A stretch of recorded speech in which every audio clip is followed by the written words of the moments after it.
Assalamualaikum warahmatullahi wabarakatuh. Salam sejahtera buat kita semua. Perkenalkan saya Adi Jakaria Siregar, saya sebagai Head of Technical Analysis Department dari BNI Sekuritas. Jadi technical ini sebenarnya kita gunakan itu bisa untuk meramal ya.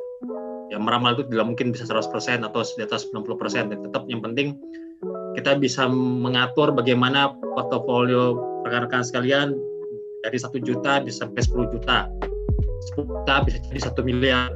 1 miliar bisa jadi 1 triliun. Ini yang terjadi di Indonesia dan juga di luar negeri. Ya, yang penting apa? Kalau kita menggunakan technical, ya tetap rekan-rekan harus konsisten dan disiplin. Ya, sama seperti kayak ini basic itu sama seperti kayak rekan-rekan mengendarai mobil atau motor. Ini baru gigi 1 dan gigi 2. Ya, kalau mengabut nanti di intermediate ya, upgrade lagi ke level intermediate, baru gigi 3 agak lebih ngebut, jadi bisa mengetahui target saham. Dan kalau yang lebih cepat lagi gigi 5, gigi 4 atau gigi 5 ya manual ya, tapi kalau misalnya kalau yang matematik udah lagi, kalau gigi 4 gigi 5 ya lebih masuknya ke advance. Kita bisa tahu sampai kapan ya, misalnya kita beli hari ini kita jual 3 hari, nah kita bisa tahu menghitung berapa persentase yang kita bisa miliki tingkat keuntungannya. Tapi kalau untuk ini pemula ya berarti rekan-rekan sekalian ya ini baru pengenalan dulu.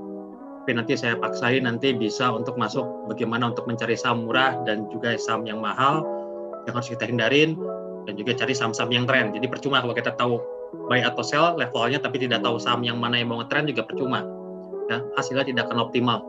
Jadi harus kombinasinya. Jadi rekan-rekan juga harus tahu tren mana saham yang akan naik ya, karena kan di sini Indonesia ini kita cuma bisa beli, tidak bisa jual.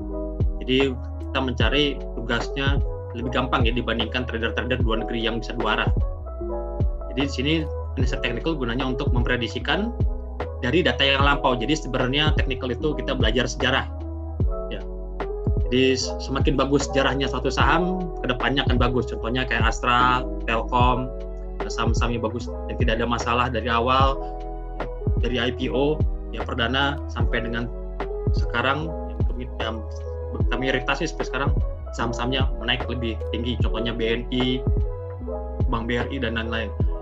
Tapi kalau dari awalnya sudah nggak bagus, ya kedepannya juga akan bagus. Jadi tetap meskipun kita menggunakan charting untuk analisa technical, tetap harus dikombinasi dengan analisa fundamental. Ya, what to buy saya bilang tadi, jangan beli saham, beli kucing dalam karung. Ya beli saham-saham yang bagus, yang liquid, dan juga saham-saham yang banyak dimiliki oleh investor lokal dan juga investor asing. Itu yang bisa mendukung Bapak Ibu bisa untuk survive dan bisa krisis seperti teman-teman saya dan juga teman-teman dari rekan-rekan sekalian.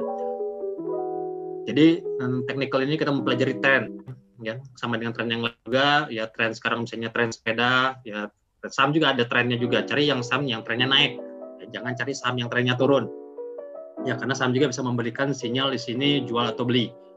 Dan di Indonesia ini kalau beli kita cuma bisa beli ya. Saya kan juga trading di Amerika juga, saya trading di Eropa juga. Saya beli saham-saham sana itu bisa 2 arah. Jadi tidak punya barang, belum banyak posisi sama sekali, kita bisa melakukan si jual. Nah di sini kan tidak bisa.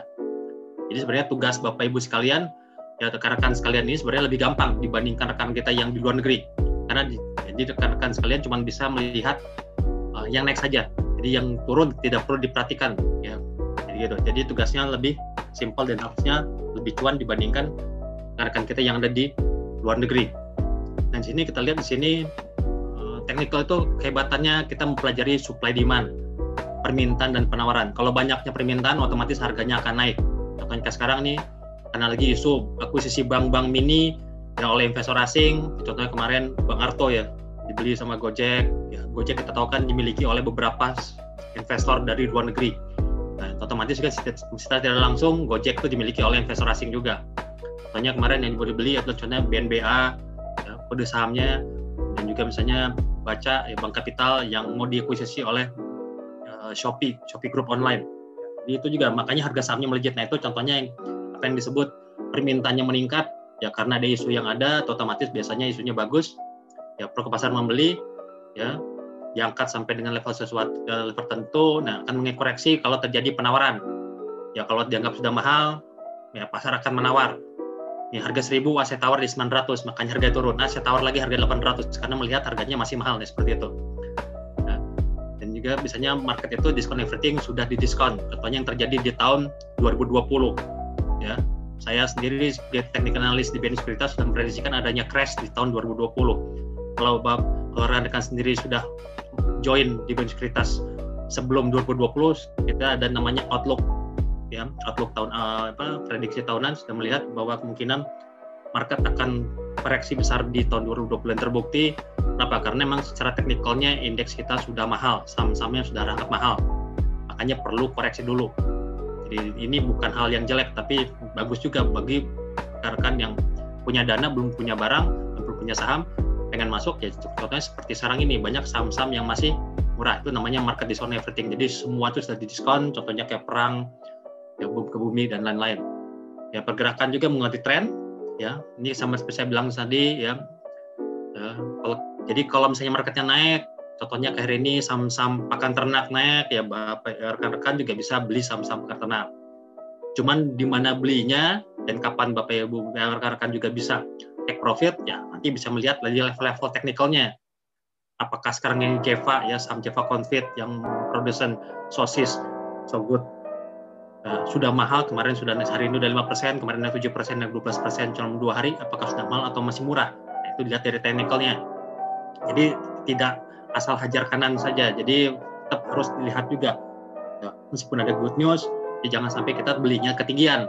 Itu yang terjadi di sekarang ini, banyak market lagi naik tapi belinya ketinggian, akhirnya ketika koreksi, nah kita akan mengalami kerugian.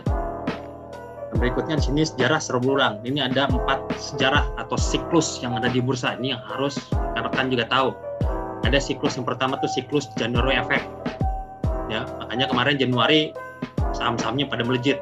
Contohnya kayak Antam, Aneka Tambang sampai tertingginya sampai 3.440. Ya, dan juga saham misalnya saham-saham Timah dan lain-lain. Ya, kenapa? Karena January effect itu terjadi karena biasanya fund manager, pelaku pasar merancang atau membuat planning atau rencana untuk trading sampai dengan akhir tahun, itu namanya January effect. Biasanya tuh 70% dalam 10 tahun terakhir itu selalu naik. Yang kedua tuh ada yang disebut sell in May go away. Ya, jadi jual di bulan Mei, beli nanti di bulan Oktober. Itu terjadi biasanya dalam 10 tahun terakhir. Meskipun dan tidak akurat 100%, tapi itu yang banyak terjadi di bursa kita juga. Ya, dan keempat, misalnya ada juga yang namanya window dressing. Nah, inilah yang namanya surganya untuk para trader. Ya, kenapa? Itu biasanya terjadi setiap 3 bulan. Jadi nanti ini di akhir Maret ini akan jadi window dressing. Jadi window dressing itu adalah aktivitas dari fund manager yang mengelola dana. Mereka biasanya punya reksadana, punya fund. Mereka biasanya mengangkat saham-sahamnya untuk diperbagus lah portofolionya. Jadi returnnya, persentasenya, tingkat keuntungannya sangat tinggi. Jadi Bapak Ibu, yang misalnya rekan-rekan atau Bapak Ibu di luar sana, ya bisa membeli produk-produk mereka sendiri karena returnnya bagus, jauh lebih tinggi dibandingkan deposito, obligasi dan lain-lain. Itu namanya window dressing, itu setiap 3 bulan, dan yang terakhir biasanya ada yang disebut Santa Claus Rally atau biasanya disebut siklus akhir tahun. Itu biasanya dalam 20 tahun terakhir Desember itu tidak pernah merah. Ya, saham-saham BUMN, saham-saham swasta itu naiknya gila-gilaan sampai bisa sebulan bisa sampai menghasilkan 10 sampai dengan 100% dalam sebulan.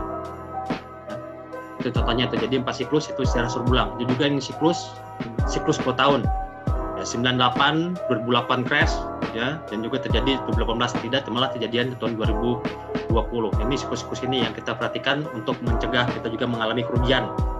Dan juga kita juga bisa mencari level-level kapan kita beli lagi. Jadi kalau rekan-rekan juga punya barang yang sudah punya saham, ya, pengen membeli lagi, sekarang harga jual sangat tinggi, nah pengen average lagi, ya, itu bisa nanti ditentukan dari siklus-siklus yang tadi.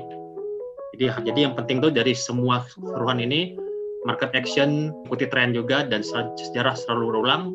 Tetap yang penting itu adalah market timing. Ya, sahamnya bagus, ya, rekan-rekan juga punya dananya juga banyak, tapi salah timingnya, ya hasilnya tidak akan maksimal. Itu yang terjadi tahun kemarin. Ya, kalau timingnya tepat, waktunya tepat, nah itulah gunanya technical. Karena cuma technical yang bisa memprediksikan kondisi sekarang ini dengan timingnya yang mana yang tepat. Ya, kalau fundamental nggak bisa. Fundamental kan berdasarkan dari laporan keuangan. Bandar juga sama. Kalau bandarmologi juga sama. Berdasarkan dari akumulasi dan distribusi dari market makernya. Ya, sentimen juga sama.